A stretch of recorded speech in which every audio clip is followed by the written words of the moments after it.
ৰাম নাৰাজন ৰাম ধ্বনিটোৱে আমাৰ অন্তৰ্নিহিত বিবেক আৰু চেতনাৰ প্ৰতিফলন। ৰাম নাৰাজন ৰাম ধ্বনি সকলোৰ বাবে, সকলোৰে সৈতে আৰু সকলো শক্তিৰ বাবে বিদ্যমান।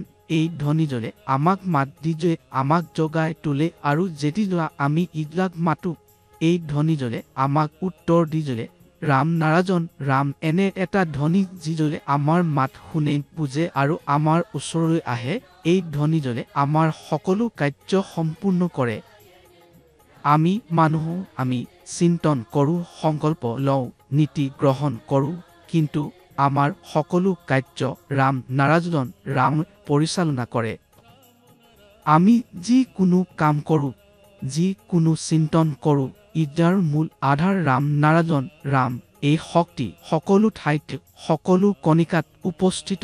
ৰাম বাদে এই পৃথিৱীত আন একো নাই। এই পৃথিৱীত কেৱল এটা ধৰ্ম থাকিব লাগে, সেয়া হ'ল জীৱ ধৰ্ম।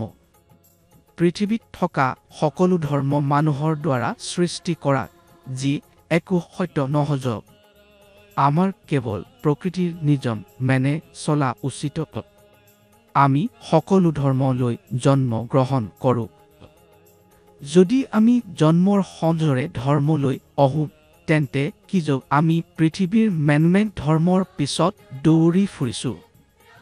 কিয় আমি আমাৰ মূল্যৱান সংযোগ কৃত্ৰিম ধৰ্মৰ পিছত নষ্ট কৰিছোঁ? আজিও সমাজত কিছুমান শক্তি আছে যিদৰে বিভাজন আৰু শাসনৰ ৰাজনীতি চলাই আমাক শাসন কৰি আছে, আৰু আমি নিজেও এই শাসন মানি লৈছোঁ।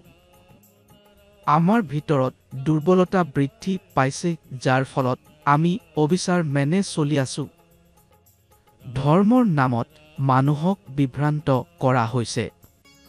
এইটো এটা দুৰ্ভাগ্যজনক সত্য যে দৰিদ্ৰসীমাৰ তলত বহুতো শিশু অনাহাৰত কষ্ট পাইছে, একবেলাৰ খোৱা পৰ্যন্ত পোৱা নাই। আনহাতে মন্দিৰত লিটাৰ লিটাৰ গাখীৰ, দৈ, ঘি আৰু পঞ্চামৃতে মূৰ্তিসকলক স্নান কৰোৱা হৈছে। এইটো কি সত্য ধৰ্মৰ সংজ্ঞা? যেতিজনে মানুহৰ সৃষ্টি হৈছিল, তেতিজনে মানুহ কেৱল প্ৰকৃতিৰ অধীন আছিল।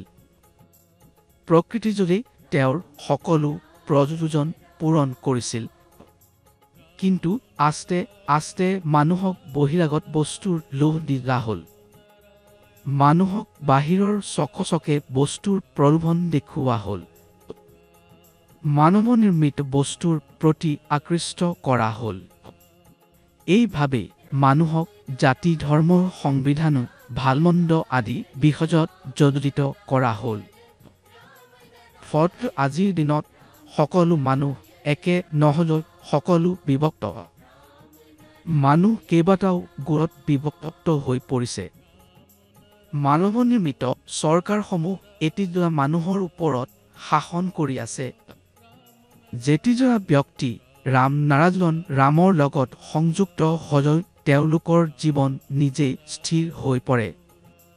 ৰাম নাৰাজন ৰাম সদায় মানুহক এই শিক্ষা দিয়ে যে সদায় নিজৰ চিন্তাধাৰা ধনাত্মক ৰাখিব, জীৱনত ভাল কাম কৰিব আৰু যিমান পাৰি মানুহৰ কল্যাণ কৰিব।